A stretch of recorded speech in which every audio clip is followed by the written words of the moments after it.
Hey, welcome to Life in the Leadership Lane. I'm your host, Bruce Waller, where I get to talk to leaders that are making a difference in the workplace and in our community. What did they do to get started and what are they doing to stay there? Today, I have a very special guest. Her name is Marie Bezdicek. She is the Director of HR Operations at McKesson, and I am so excited to have you on the show. Hey, Marie. Hi there. How are you? I am so good, and I'm so glad to see you. We're going to talk leadership today. We are going to talk, we might even talk a little bit of global mobility today. And I'm excited that you came onto the show today. And I know that you're going to tell your story, but you actually are new to Texas, aren't you? Yes, that's right.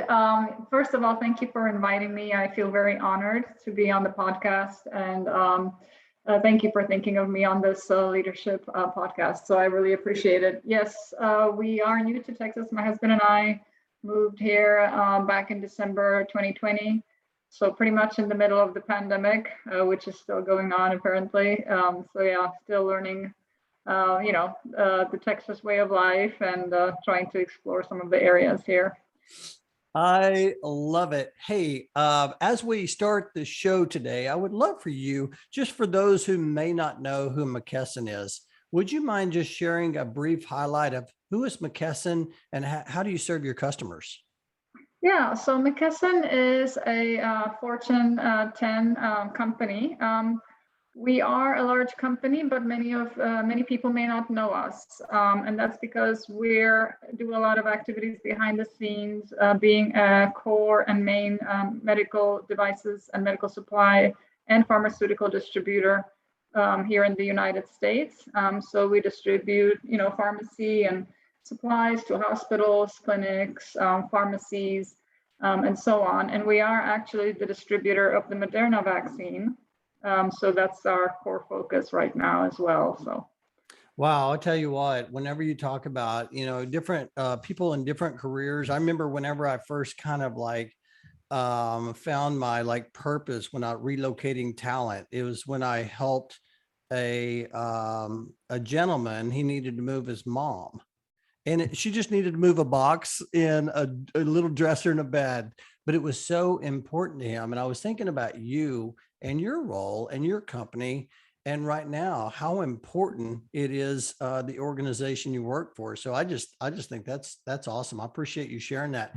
Hey, let me ask you this. I love stories, and I know you recently moved to Texas. We just talked about that.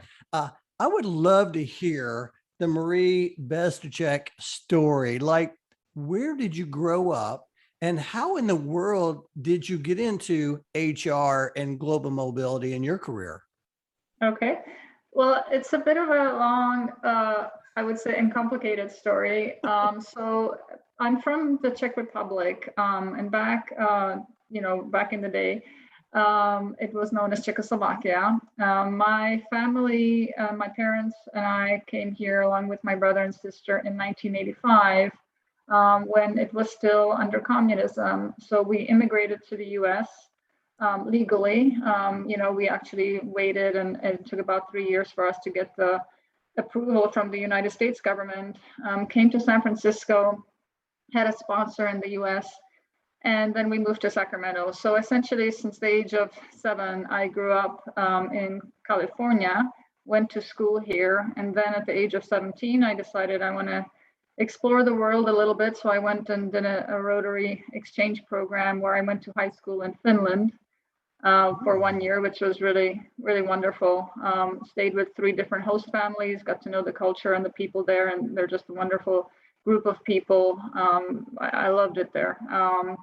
And I decided to still explore the world a little bit. So I decided to go back to the Czech Republic. Lived on my own. My dad was actually moved back there in the time that we came here to the US. So he moved back.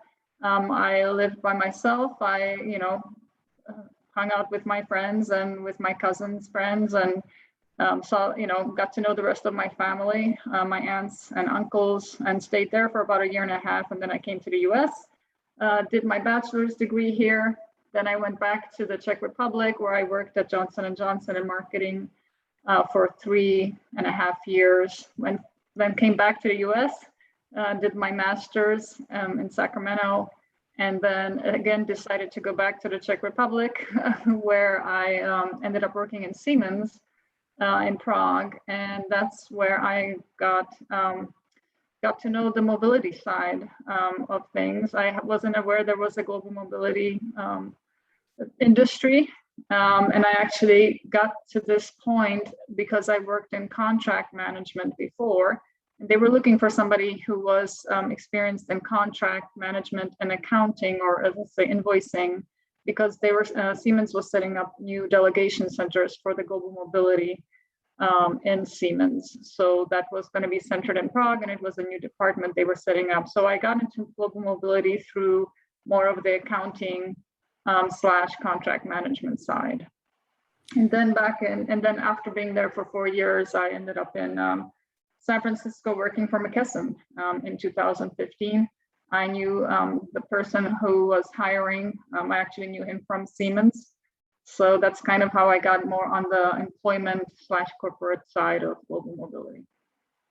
Wow, you have been exploring the world. I love that. That's fantastic. Yeah. Wow. I actually left out two internships at the U.S. Department. One was in Sweden and one was in the Netherlands, which were also, for a few months. It was just wonderful experience again. So definitely like to live in other countries. So let me ask you this, so for me, I've been to Canada and I've been to Mexico and US, of course. I mean, that's it. And so for someone like me, I'm like, that sounds daunting to go to take a high school a year in Finland. Was that scary at all? Or were you just like, what was that I like? think it was. Yeah, it was. I mean, I wanted I did want to go to Europe. I actually, the way that the Rotary worked, the exchange program, you got to pick 3 countries and then they essentially assigned you one. So I put in Germany, Spain, and Scandinavia because I thought I want to learn German or Spanish, and then they sent me to Finland, which I didn't expect. So it was kind of a surprise. But yes, it was scary. And, I won't lie, the first few months were tough because, again, I mean, everybody speaks English there, but the people are very shy, I would say. So it was difficult at first because, there were some lonely moments, I'm not going to lie. But then, in a few months, it got better. And then by the end, after that 1 year, I didn't really want to leave. And all of my families were just really great. They all spoke English. They had children or kids my age. So that was nice. And it was just a beautiful, beautiful city that I stayed in. So yeah, but it was, of course, it was a little bit scary. I can imagine how beautiful that is. Let me ask you this. How many languages do you speak? Oh, just fluently. I speak Czech and English, and of course Slovakian is so close to Czech that you can understand it. We have, but I studied Spanish for 4 years, and then I studied German for 2 years. But again, for me, it's the way to learn a language, at least for me, is to basically live in the country. Yeah, I could see that. I had a gentleman working for me 1 year, and he was from Brazil. And he was telling me how he learned to speak English. And that was once he came over to the US and he started watching channels of different shows with English. And that's how he learned to speak English. I just thought it was very fascinating. And what's interesting is, and I only speak English. I've taken Spanish and I know a few words. I just can't, but it's because I'm not forced to use it. Right. Just like anything else, right? You have to practice it, right? Yeah, exactly. And that's been my downfall, I have to say, because again, unless I live there or I know I'm going to be going there. So for example, before I went to Finland, I studied Finnish, and I was actually able to understand the basic household, let's say, in communication when I was living there. But unless I have that motivation where I know I'm going to be going to that country or I'm actually living in that country, it's difficult to just study something just to study it, because then, you start doing it. And then after a few months, again, it kind of wanes as other priorities take over. So yeah. Little did you, and I don't know if you knew this or not at the time, but did you realize the value of being able to get this experience through traveling, speaking different languages, and then all of a sudden you're getting an opportunity for a global mobility program, and it just like I know you mentioned that you got in through the contracts, but it just aligns because all of a sudden now you can really help people through your own experiences, right? Yes, and I mean, I didn't think of it back in the day when I was starting out. I wasn't thinking, what is the value of me doing this? It was more that I was doing it because I wanted to, and I was interested in the international field. I actually studied international business when I was in for my bachelor's, and then international relations for my master's. So I always felt, especially being an immigrant, you tend to sometimes feel, or at least I felt, that you don't really have a place called home in some ways. So it's always like you feel like you feel as if that you just want to really focus. At least I wanted to just focus on the international side of things. So that was where I wanted to go, and in some way I didn't care how I got there, as long as I could still live in other countries and deal with kind of people coming from other countries, maybe people who have the shared same experiences as me. So I really just like that area where you deal with people who lived somewhere else, or who traveled a lot, or who speak other languages, or who are immigrants. So I think that's a part that's always been interesting to me because of my own personal experience. Yeah, no, I'm glad you shared that because I know a lot of people get stuck today, especially a lot of young people get stuck Yeah, today on trying to figure out what they want to do, right? yeah, And they don't really know. I remember when I graduated from college, I'd never even dreamed of what, or even heard of what relocation was yeah, or what it meant. And so I always, when I'm helping people, I always go back to the saying I heard from Jim Rohn years ago. And he said, if you want more, you have to become more.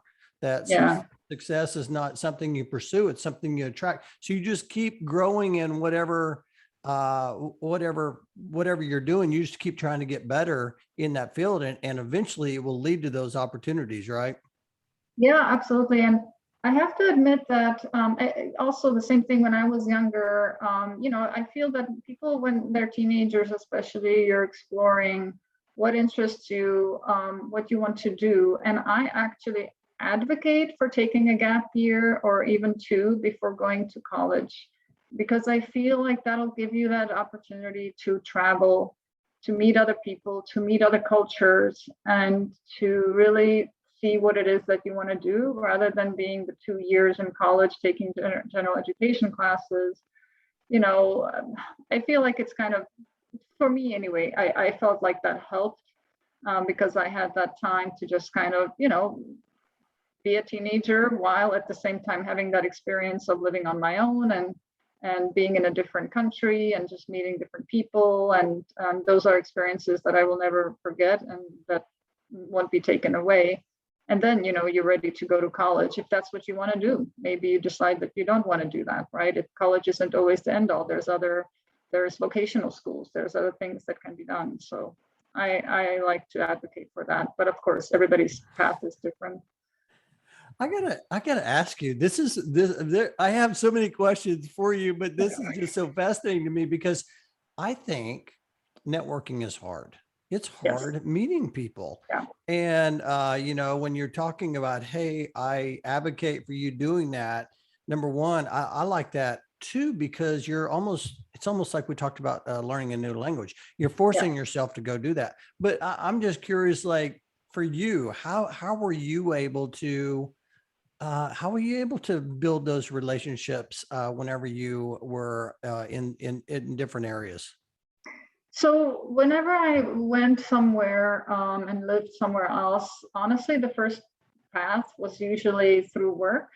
So in Europe, the culture is that, typically, anyway, this has been my experience, that you work with colleagues and you end up going to a pub afterwards, or have activities outside of work that aren't always work related, right? So you get to know the people through that channel, and then they know people. And I think I was lucky in that respect that I always worked with people who, we gathered after work or outside of work, and I was able to get to meet people that way. Here in Texas, after moving here, I mean, given, where I'm at in my professional career, I've joined the North Texas Relocation Relocation Professional Group, which I think is great for networking as well. And I've met good people through there. Or also when I was in San Francisco, I was part of the Bay Area Mobility Group as well. So that's always a great way to network. And, you network with various vendors and suppliers. So that's also really great. But when I was overseas, it usually started off with work colleagues, and then it would expand through that. Yeah, I like that. And I like how you frame that, because to me, what I heard was, hey, start small. Don't worry about Yeah. going big. Just start small, start inside your organization and just kind of, oh, I just love that. Listen, I could talk about this piece for a long time. And I do want to get back to this because since you just moved here, but I want to ask you this question. As you have gone through your career and here you are today, right? You're leading operations. Did you have some mentors in your career that helped you? And if you did, like, what was it about them that helped you? Because I feel like mentors are a common thread for high performers in the leadership lane. Mhm. Yes, I feel like at the beginning, of course, when I started out, I had, you have managers, right? And so they're there and they kind of give you the feedback. But I feel like I got my mentorship more as I went further in the career. So I would say when I worked, when I was studying for my master's, I had a job at a nonprofit, and I felt that my manager at that point, we had a good working relationship. And I did see him as a mentor. And then when I was at McKesson, I started out as a mobility specialist. And my manager at McKesson was also a wonderful mentor. He was very knowledgeable. He still is very knowledgeable about mobility. And I felt like that really helped move me forward as well, and give me the skills I needed to get to where I am now. So definitely, I think mentorship is important. I always find that mentorship is, I never sought a mentor like as an active thing, but I know that other people do, and that's fine. For me, it was more that the people around me eventually became the mentors that I had, but it wasn't that I actually actively sought somebody out from a different organization, although I know that is also, that happens. Yeah, no, I think what you're saying is very common as well, is that a lot of people don't even realize they're mentors. Yeah. You're just watching them and you just like the way they do certain things, and you're pulling out different things. As a matter of fact, there's several people that have written books. They don't realize there are mentors to people that are reading them. Right. Yeah. Yeah. So Yeah. I'm a big John Maxwell fan. I love reading all his leadership, and he doesn't realize he's been a great mentor for me. So mentors Yeah. come in all shapes and sizes, but it's a matter of, like, were there are some things that they did that made you go, you know what, I want to be more like that. Yeah, and I think that a lot of it is also about the communication, because as a mentor, you have to be open to your mentee coming to you with a lot of questions, and discussing things and talking about nuanced situations. And also the mentor, I feel, helps you think in a different way. So if you have a situation, or if there's some topic that you're talking about, I may have my own opinion on it, but I also like to hear what other people are thinking, and the mentor can also guide you in thinking in a different way about a topic, which I always like, because I feel like that's how you learn, right? It's not just to go forward with your own way of thinking, but to learn how to look at things differently and to evaluate that. So yeah. Yeah, that's fantastic. I love that. I love it. Hey, let me ask you this. I always like to refer to Find Your Lane. I wrote the book Find Your Lane a few years ago, and published that. And really, it's around finding your calling, your purpose. And I always like to ask my guests, like, have you found your lane, your purpose in your career and life? And if you have, when, like, was there a moment where you knew, I love doing this? Or were there several moments along the way? Or talk a little bit about that. Yeah, I've never had, I would say, a calling, and I've actually always envied the people who know at the age of 10 what they want to do, and they want to be a doctor, or they want to be a lawyer, or whatever, a teacher, fireman, whatever the case, or fire person, um, firefighter, I guess you would say now. So They all whatever. work, A, B, C, and D, all the above. I I love it. think what's the new word for it. But yeah, so I always envied people who had that calling from the beginning, and I never had that. I just knew that I liked living abroad or living in different countries, and I liked languages. I always liked hearing. I love listening to other languages, even if I don't understand what's being said. I love the sound of it. So I knew that that was something that I really liked. And I am lucky that I got into global mobility because I feel like that fulfills that passion for the international side of things. But I don't feel that I found like a calling in terms of this, yes, this is it, and this is what I'm going to do forever. I feel like it's if I were to say what my calling is, my calling would be, or what drives me is to still be able to eventually, not at this moment, of course, but eventually still live in another country and explore that, and learn a third language. That's kind of my calling. But I don't know. But yeah, that's kind of what I feel is the calling, is just to be in that international side. I really like what you said there, and it reminded me of one of my guests, Camille Tate, talent acquisition leader. She said, "Purpose is fluid." Hmm. And she said there's different seasons in her journey where she Hmm. has a different purpose. And so Yeah. I like what you're saying there. And I love that. And by the way, I'm envious. I mean, being able to travel abroad and get those experiences, I just think it's so cool. And by the way, when you just said, I like the way the languages sound, I mean, I'm right there with you. Hey, Yeah. let me ask you this. I want to talk leadership 2021.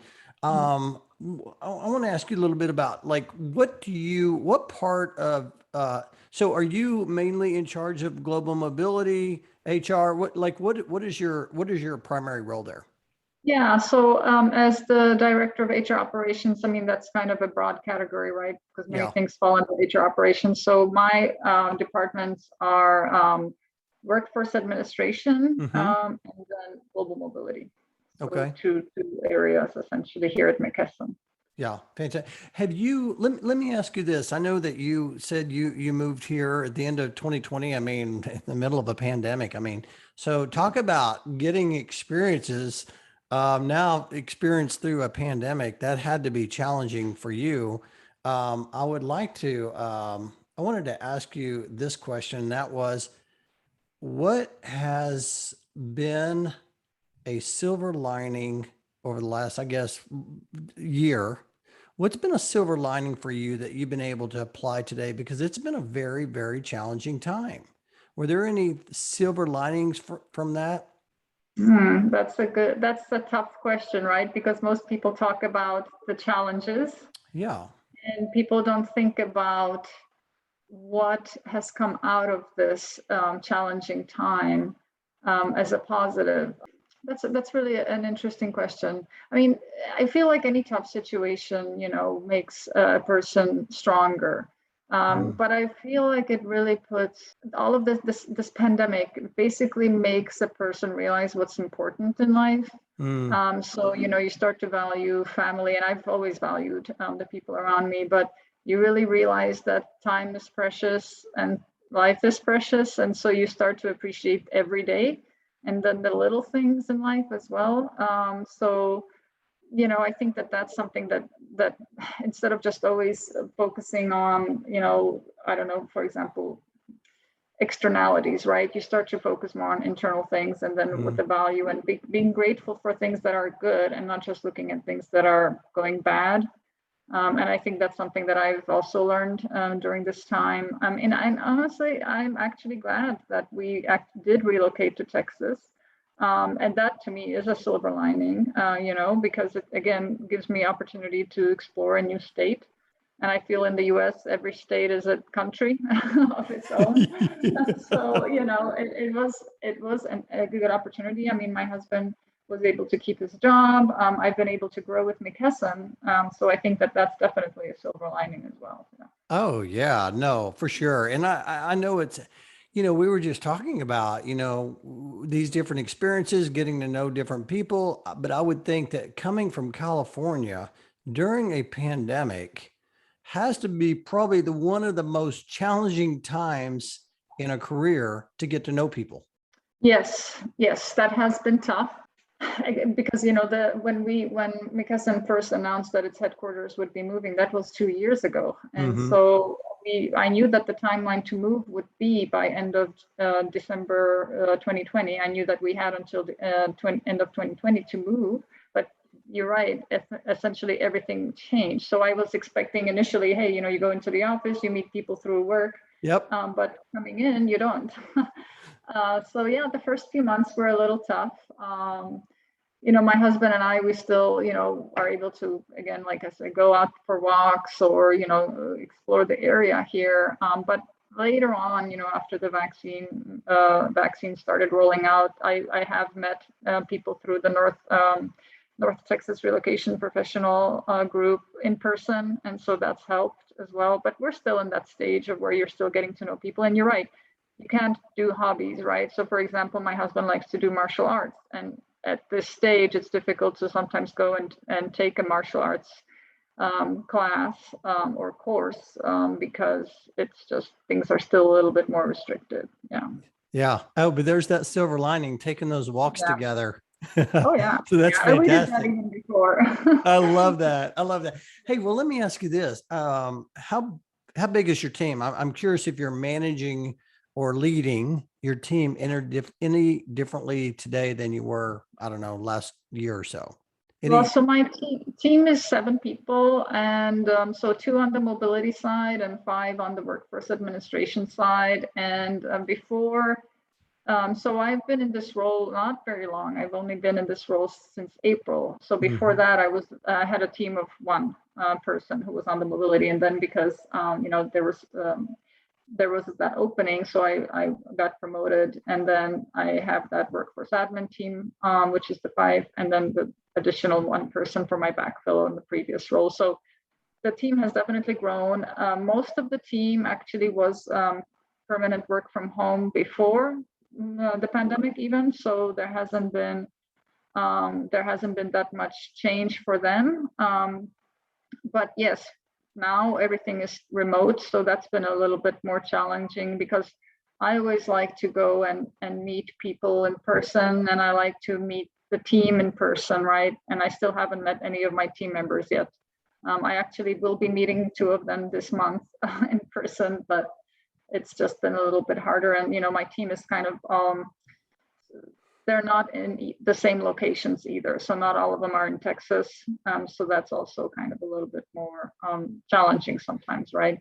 Yeah, my son, he's a talent acquisition leader for Bank of America, and he lives in Denver, and he's got teammates in like South Carolina, all over the U.S. And he was telling me it's made him be more intentional, not having them him in the office. Hey, let me ask you this question, and I'm curious: has global mobility for your group, has it changed a whole lot in the last year? Have you, or are y'all just continuing as you have in the past?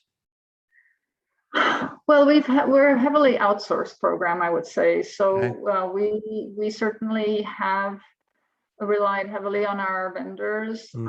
I think that the difference that has happened now is, I mean, there was some attrition in my department as well, so that Yeah. also changes things, right? I think the biggest so I think that the work itself, in terms of the daily activities, they haven't maybe changed that much. But what's changed is the landscape. So especially on the immigration side, we've had so many issues arising from the former administration, where there were backlogs with the U.S. government, and then the travel restrictions that came up. So definitely now we're more involved in, especially after the pandemic, right? We didn't have to ever deal with people getting stuck overseas. Then we Mm. started having to deal with that. We were in the middle of a group move at McKesson, basically the last wave of people coming from California to Texas.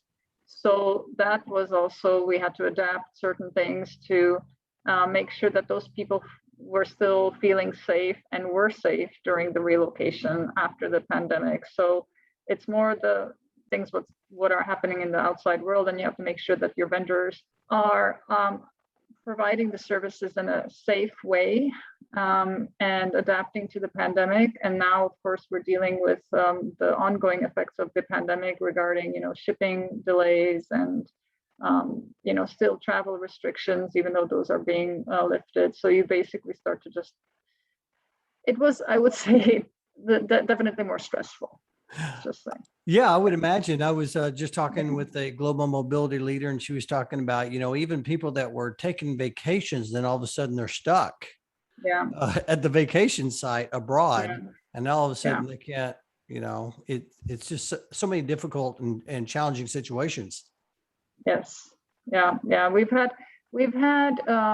we didn't have too many expats that were in that situation, but we did have one new assignment, for example, that was going over to the UK, and there was some difficulty there as well, right? Because of the travel restrictions, the visa took longer. There was more delays on the government side, then temporary housing, finding a house. I think the housing situation is becoming definitely more challenging as well, because there's not as much availability for rentals, and now with Brexit as well, so we're seeing issues there as well. So yeah, who would have thought the housing market, right? I mean, we all knew about the household goods with the driver shortage and all of that, but the housing market just all of a sudden just started booming. Yes, and that's good on the home sale side, right? But it does make it challenging for the home purchase side. So, yes. We're seeing a lot of people having to extend temp housing. So that's definitely made it a little bit more difficult. Or, the other side of it is that right now at McKesson, there are some relocations are still going on, but some of them are being postponed, and things like that. So that's something that also didn't take place before. So that's kind of something we're addressing as well. Yeah. Hey, let me ask you this, and I have a couple of questions on this. The first question I have is, do you think remote work is here to stay? And then my follow-up question to that is going to be, have you found yourself and your team talking about making change in policy because of remote work? So I believe that remote work is here to stay, but what form that takes, I think, will be fluid. So I believe that some companies will allow that permanent work from home for certain roles. And then I believe that majority of companies will have a hybrid model. And then what that hybrid model looks like will depend on that company. Maybe they're going to say require each team and each team member to go into the office once a week. Maybe it'll be once every 2 weeks. So I'm hearing different things from different companies. Some of them are more flexible. With McKesson, we're a little bit more flexible, where it's more as office as destination. So it's not a formal policy per se, it's a guide. So it's office as destination, but you still have to be co-located to one of our central offices.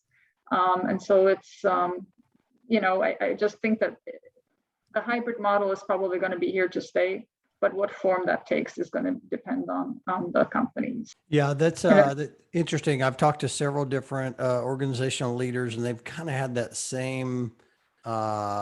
same verbiage, I guess, if you will, where it really depends on their leadership and the culture of that organization. But a lot of them are talking about more of a, I call it a hybrid flex, where, hey, we're going to be in the office 3 days. You can be outside 2, but it's not like every Thursday and Friday you're out, every Monday and Tuesday and Wednesday you're in. It's more of how it works for the team and kind of more of a flex hybrid.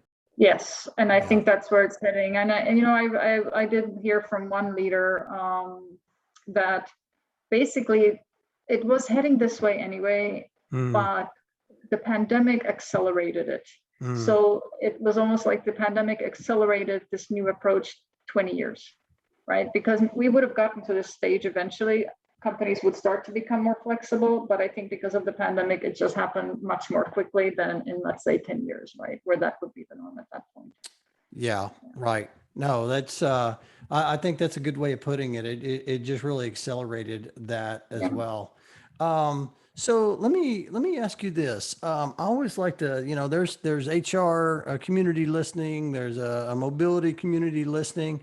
I always like to ask, what are, do you have any like tips that you would share that if someone were, well, they were had a mobility program, or maybe they're starting a mobility program and they haven't moved a whole lot of people. Maybe they've had an in-house, but all of a sudden now they want to try to put something together.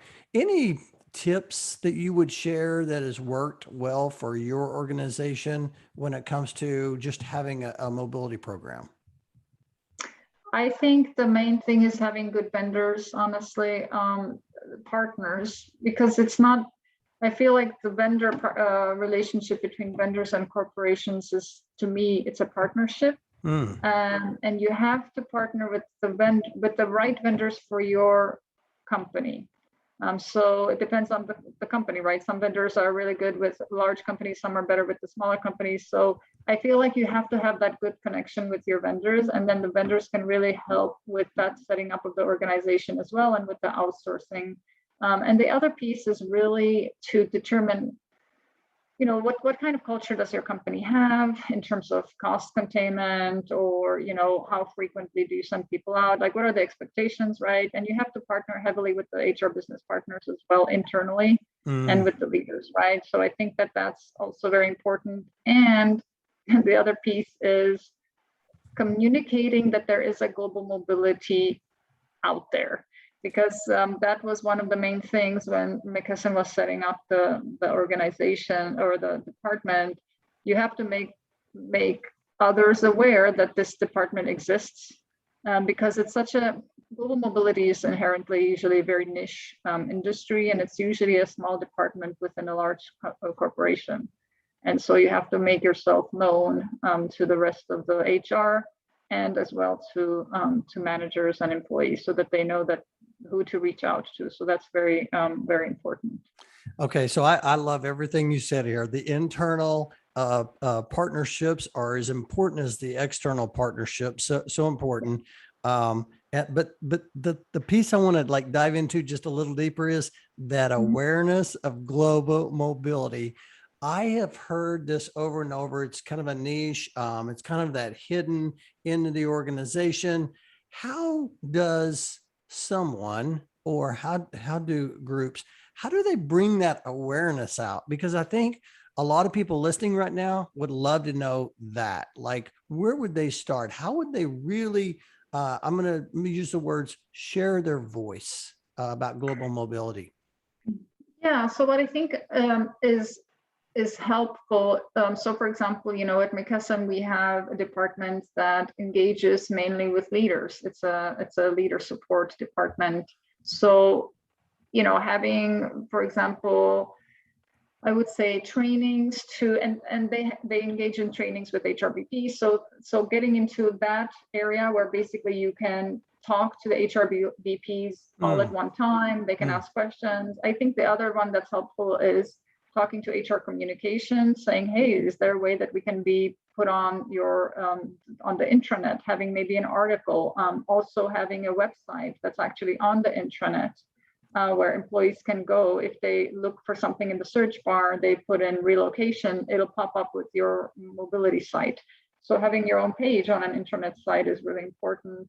Um, so I think that those are the two ways to start. And then of course, once the relocations start happening, then word gets out. But I think initially you have to basically do like a presentation of what is mobility, talk to the HRBPs, talk to leadership, and then have that presence on an intranet site. I think those are good ways to start out. Oh, that's great advice. I really Yeah. appreciate you sharing that, Marie. I will tell you that engaging the BPs is so important. It's almost like I was sharing with someone one time. about the importance of pushing information versus people having to pull information, right? Mhm, mhm. So if you Yeah, like, you always read a quote by, Wayne Gretzky, the great hockey player, mhm. anticipate where that puck's going. So try to go Yeah, ahead and push that out there so people know you're there, right? yeah. And the other partner is, of course, talent acquisition and talent management, Hmm. right? So talent acquisition is the very strong partner here, especially at McKesson. So engaging with if you're starting out a program, you have to find out who's the leader of talent acquisition, and then making sure that talent acquisition is aware of the processes that you're going to be putting in place because they're so interlinked with mobility. And most often, a lot of times, I'm hearing that mobility even falls under talent acquisition within organizations. So Yeah. Yeah. that's kind of interesting. So good. Hey, I got one more question before we pivot to another area, and that is with the war on talent, have you also found yourself needing to do anything different for mobility? I mean, I've heard different companies like offering cell phones if they'll come aboard, have you found yourself doing anything on the mobility side? So not on the mobility side. I think that what we've seen, not as much anyway, what we've seen is more of, again, the exceptions in terms of, temp housing extensions because things are taking longer to, home purchase Mhm. finding, but any other benefits or enticements that talent acquisition is doing or the business is doing to entice candidates, mobility is usually not involved in that. It's more of a business. Mhm. So, Yeah, yeah. no, that's so good. Hey, I could ask you thousands of questions. Yeah. You are so knowledgeable. I appreciate you sharing. I love your perspective. Hey, I want to shift real quick on. We talked about leading your team, but I want to talk about leading Marie. And I would just love to know, like, do you have like a daily practice or something you do every day that helps you keep on track as a leader? I always like to see if I can pull something out of a leader that might help our listeners. That helps me put on track as a leader. I mean, I have, of course, things that are ongoing, right? What I like to do is definitely, I have not a daily thing. I have certainly team calls every week. I have one-on-ones with the team as well and checking in. I find that what's really helpful is also having the open door policies so that my team, because they are most of them very much, they're all virtual, right? And they have been even before, is to they can always IM me whenever they need to, and they know that I'll respond unless, of course, I'm on a call or something where I can't. But they need to know that I'm accessible to them and that I'm here to support them. And I think to me that's also very important as well. And I found actually that also on team meetings, what's really nice is to get to know team members on a personal level, right? So they kind of share their stories, and we have sometimes even like a little quiz, trivia or quiz question, just to get to know each other, even if it's just a quick answer. And I think that also helps. But yeah, on a daily basis, you have to know what your team is doing. You have to know what's going on, and just to interact with them as much as possible. But on a personal level, for me, what helps also decompress the stress is being able to either work out or go walk or do something, because that also is definitely important to keep that harmony in the mind. I love that. Are you a morning workout person or afternoon or evening? I prefer mornings. Yeah, Yeah. definitely not evenings. I'm too tired by then, but I'm a morning person in general. Yeah. If I don't get my workout done in the morning, forget about it. It's not going to It's not, happen, right? it's Yeah. not going to Yeah. get, I love, love, love what you said about getting to know your team. I think that's so important as a Yeah. leader. Because I think like empathy today is more important than ever. And Yes. by you doing that, I think that really shows that you care. Hey, I have one last question before we shift to it's time to accelerate. And here's the question. Have you ever been given any advice from maybe a family member or early in your career or even, recently that was so good, that advice was so good that you find yourself sharing that with others? Oh, goodness. I have certainly been given a lot of advice in my life. A lot of it comes from my sister, who I think was also a huge mentor for me. Um, I feel like the main thing is to kind of take it easy and not worry too much about the future, because things will work themselves out one way or another. I mean, I think it's important not to worry too much, which is my, I would say, tendency. So it's sometimes good to have that, okay, just realize things are sometimes out of our control. Do what you can, do the best you can with what you have and with what's going on, but don't worry about things that haven't happened yet. Be prepared for them in case they do, but don't worry about it as much. So Yeah, it's easier said than done. it is. It Sometimes is. that's It is. tough. I love Yeah. that. Oh my God. And you and your sister. I love Yes. how you shared that from your sister. Hey, we could talk about this all day, but now we're Yeah. it's time to accelerate. A few questions before we end the podcast. First Okay. question I always like to ask is, are you a reader? Do you like to read a book, or do you like to listen to a podcast? Oh, I like both.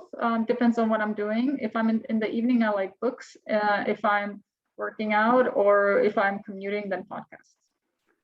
I'm just curious, any good books that you've read over the last, in like one book that's kind of stood out to you over the last year?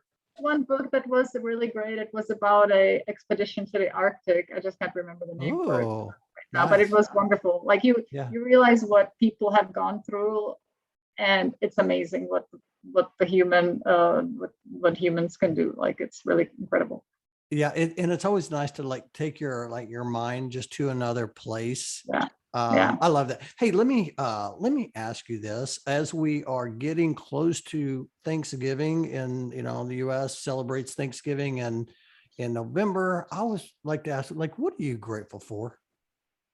Oh, I'm certainly grateful for most everything in my life. I mean, pretty much everything, all right? So grateful for being healthy, for my family being healthy, for my family, for having a good job with a good company, for my husband having a good job with a good company, and, for just really having that blessing of not having any kind of major issue going on at this stage.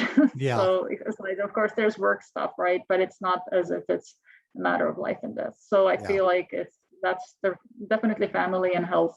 Yeah. Those are the main things. Yeah. Love that. Love that.